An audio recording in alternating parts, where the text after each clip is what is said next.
et bienvenue dans le pays de l'information indépendante. Immigration, la Grèce montre la voie. Après les mesures révolutionnaires du gouvernement Syriza, les militants de la solidarité décident de leur application immédiate et libèrent les migrants. Environnement, il est un responsable de la pollution aux impacts écologiques dont on ne parle jamais, c'est l'armée. Humaniser la prison, un défi que tente de relever un centre pénitentiaire dans les Landes. Roundup non merci. Les militants du collectif sont repassés à l'action sur Paris cette semaine dans un magasin de jardinage Villemorin. On vous parlera pour terminer du Festival international du film de femmes de Créteil qui ouvre ses portes le 13 mars. Depuis qu'il est arrivé au pouvoir, le gouvernement Syriza ne cesse de prendre le contre-pied des mesures les plus odieuses de l'Europe néolibérale. À peine aux affaires, les Grecs de la vraie gauche ont décidé d'accorder la nationalité à tous les enfants nés de parents étrangers sur le sol grec. Ils ont aussi promis de détruire le mur d'Evros, érigé entre la Turquie et la Grèce. Ils ont enfin annoncé la transformation des centres de rétention en centres d'accueil, ordonnant aussi au passage la fermeture du plus grand d'entre eux, le centre de rétention d'Amidaleza. Anticipant sur ce programme progressiste, des centaines de militants sont allés fermer ce centre qui emprisonnait 1 millier de réfugiés affamés et parfois soumis à des tortures diverses. Les centres de détention de migrants débutent en mai 2012 en Grèce avec le gouvernement Samaras de droite au pouvoir. Ces centres sont créés dans l'espoir, soi-disant, de stopper et de contrôler l'immigration illégale dans le pays. Plusieurs fois, le gouvernement a été interpellé par le tribunal européen et la communauté internationale pour ces conditions inhumaines d'emprisonnement. L'ensemble de ces centres coûte 28 millions d'euros par an à la Grèce et seulement celui d'Amygdaleza, dans le quartier d'Acharnès, à plusieurs kilomètres du centre d'Athènes, coûte 10 millions par an. Le centre d'Amygdaleza se trouve aux portes d'Athènes, à côté d'une école de police. Elle est censée détenir plus de 1000 immigrés illégaux dans 250 conteneurs aménagés, attendant d'être renvoyés dans leur pays d'origine. Au début, la détention n'était que de 2 mois, pour passer à 12 mois en octobre 2012.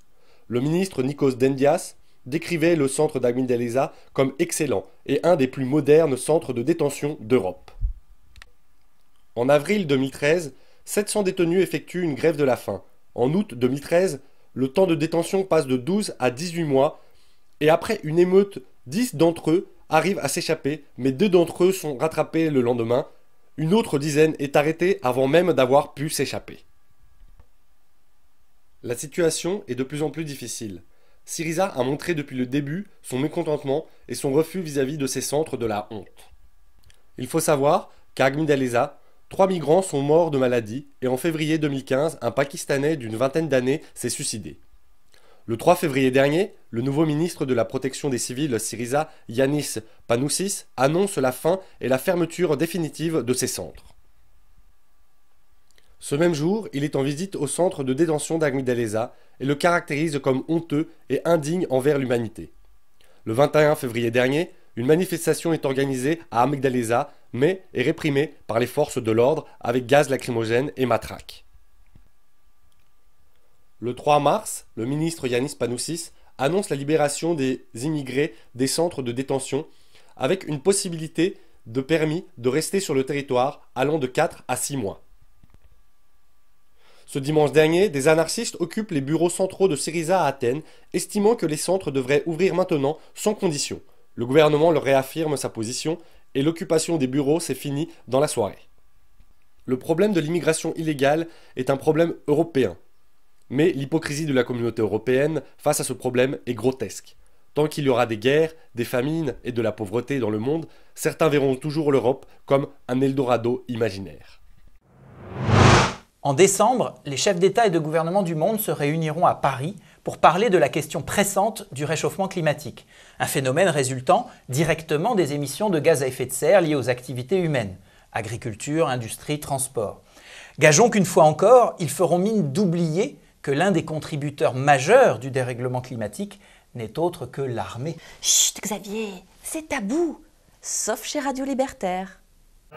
Alors me voilà en présence de Maurice Monté de l'Union pacifiste qui va nous faire une petite émission radio orientée bien sûr vers la paix. Ce soir, nous allons parler de guerre, paix et écologie avec Ben Kramer, qui vient de sortir le livre lui-même qui porte ce titre-là. Je me suis toujours étonné aussi, quand j'étais à Greenpeace, jusqu'à quel point il y avait un problème pour certains écologistes de comprendre le lien entre la destruction de l'environnement, la destruction de la planète et la question des armes. J'ai l'impression que ça a été complètement zappé. L'empreinte carbone des armes, de la militarisation, des entraînements, ça représente entre 12 et 15% du réchauffement. Les gens ne se rendent pas compte.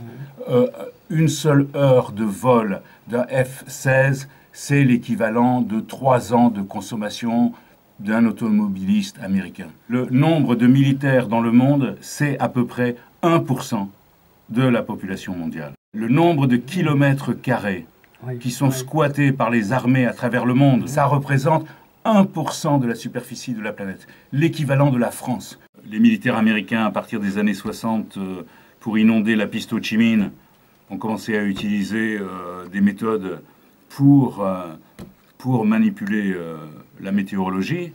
Oui. C'est quelque chose qu'on oublie. On a une journée mondiale, je crois que c'est le 6 novembre, pour l'interdiction d'utiliser l'environnement à des fins de guerre.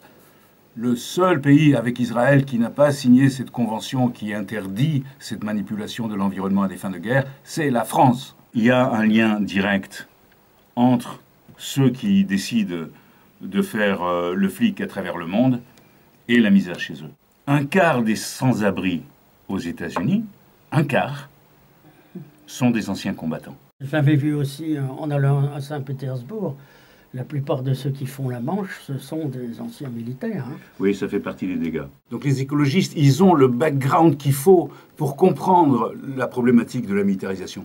Regardez en Antarctique. L'Antarctique, ça a été l'une des plus grandes victoires du désarmement, puisqu'on a un continent qui, pour la première fois, a été complètement démilitarisé, dénucléarisé, avec interdiction de déchets nucléaires.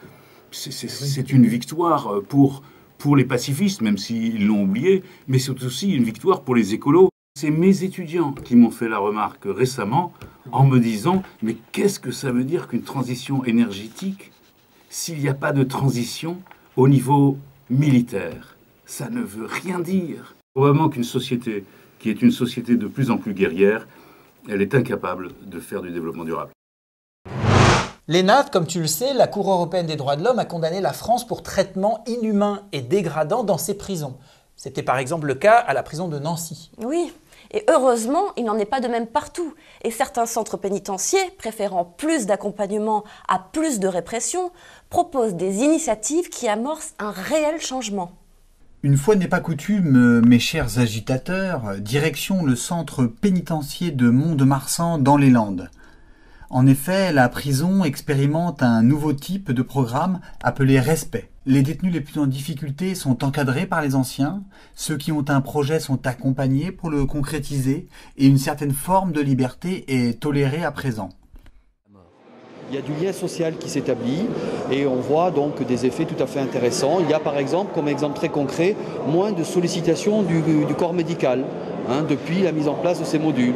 Les psychiatres, les psychologues, les médecins sont moins sollicités. Ça nous oblige déjà à respecter les horaires. Il y a beaucoup de détenus qui se lèvent à midi, là on est obligé de se lever le matin, on est obligé d'honorer tous ces rendez-vous, on est obligé de travailler si on a un travail, on est obligé de tenir des activités à un minimum. Ce programme s'inspire du module Respecto en Espagne. Il a pour but de prévenir les suicides et la radicalisation des détenus. C'est très efficace et la meilleure façon de démontrer son efficacité, c'est de dire que depuis 3 ans, presque 4, nous n'avons enregistré aucun suicide. Quand je suis arrivé à la prison, j'ai eu besoin d'un ange gardien parce que je n'avais jamais mis les pieds en prison. J'ai commis un crime irréparable et la culpabilité que je ressentais était énorme. Cela a été comme un don du ciel. À l'heure où les prisons françaises sont régulièrement épinglées par le Conseil de l'Europe, par la Cour européenne des droits de l'homme, il serait peut-être temps de s'inspirer enfin de nos plus proches voisins, autrement que pour leur austérité budgétaire. Ah, je trouve que ça fait longtemps, trop longtemps qu'on n'a pas entendu parler du collectif Roundup Non Merci. Ça fait au moins une semaine. Et c'est vrai que samedi dernier, ils sont intervenus de nouveau dans un magasin. C'était cette fois chez Vilmorin, en plein centre de Paris. Leur action, toujours non violente, a eu son petit effet. Les militants seront prochainement reçus par le propriétaire de Vilmorin, le géant de la semence OGM, Limagrain. C'est dans le magasin Vilmorin, situé sur les quais de Seine en plein centre de Paris, que le collectif Roundup Non Merci a choisi de mener une action non violente pour informer les clients et exiger auprès de la direction le retrait des produits toxiques à base de glyphosate en vente dans ce magasin. Pour l'instant, nous avons déjà réalisé une dizaine d'actions contre le Roundup et contre la vente de glyphosate dans diverses enseignes, notamment du magasin Auchan de Bagnolet. À savoir que Auchan s'est engagé à retirer le Roundup de toutes ces enseignes, de tous ces magasins en France. On a obtenu également le retrait du magasin Castorama rue des Flandres. Après avoir vidé le linéaire de ces produits, les militants s'opposent à leur remise en rayon. Les pesticides sont reconnus par les autorités publiques et également par le monde scientifique comme ayant des effets très négatifs sur la santé humaine et également sur l'environnement. Donc en tant que citoyenne, je me sens concernée tout simplement par ces produits.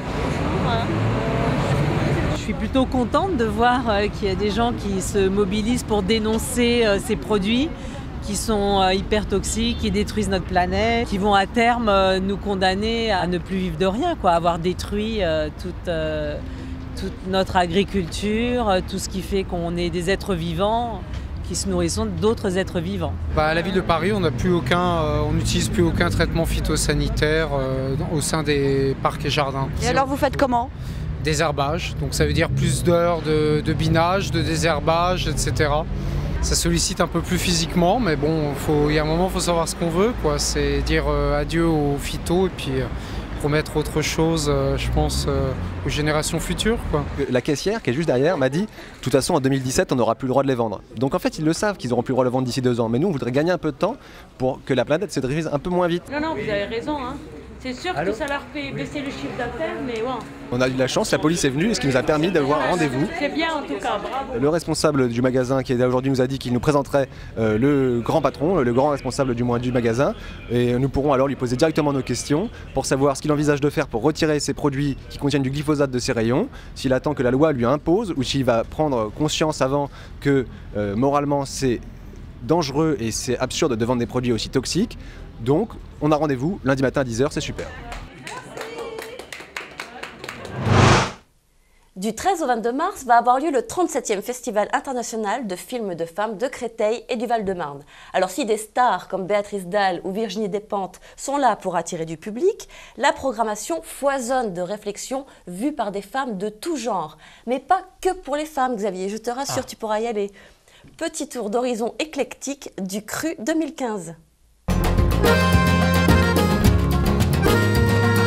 Depuis 37 ans, Créteil donne une visibilité à des réalisatrices et aux sujets qu'elles filment. The thinking was, if more people saw what we see. Les organisatrices du festival considèrent que les sons et les images sont un vecteur capable de transformer les mentalités pour que cessent les oppressions. On ne peut pas être naïf au point de se dire qu'on fera changer la société en restant entre ces 4 murs purs et durs, sans salir les mains. Alors, c'est la question des mains sales, hein, des existentialistes. L'éclectisme de la programmation du festival vise à ce que les représentations des femmes se projettent dans des rôles variés.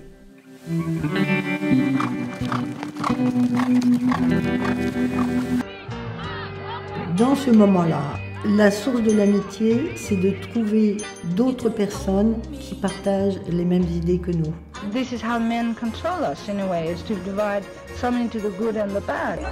Cette année, l'environnement est au cœur des questions avec ce documentaire où des femmes aborigènes défendent leur territoire face au lobby du nucléaire. Makeri is a large cattle station covering 238,000 hectares with 7 clans each having traditional ownership of separate and distinct areas of land. Come and give us support, the local people of this Tennant Creek.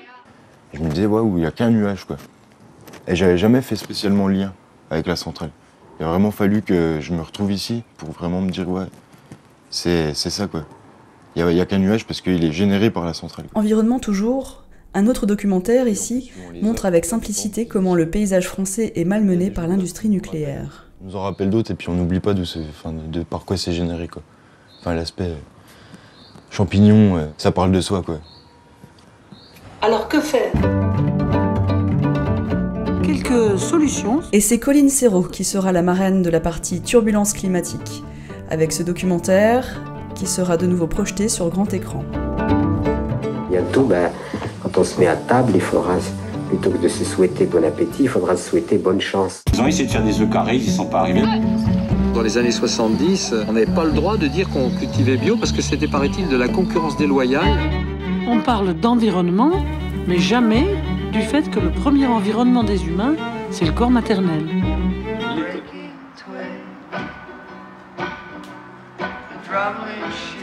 De nombreux ateliers et événements alternatifs seront ouverts à toutes et à tous durant toute la durée du festival et jusqu'au 22 mars.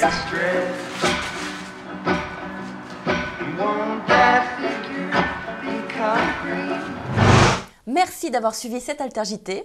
Et à très bientôt.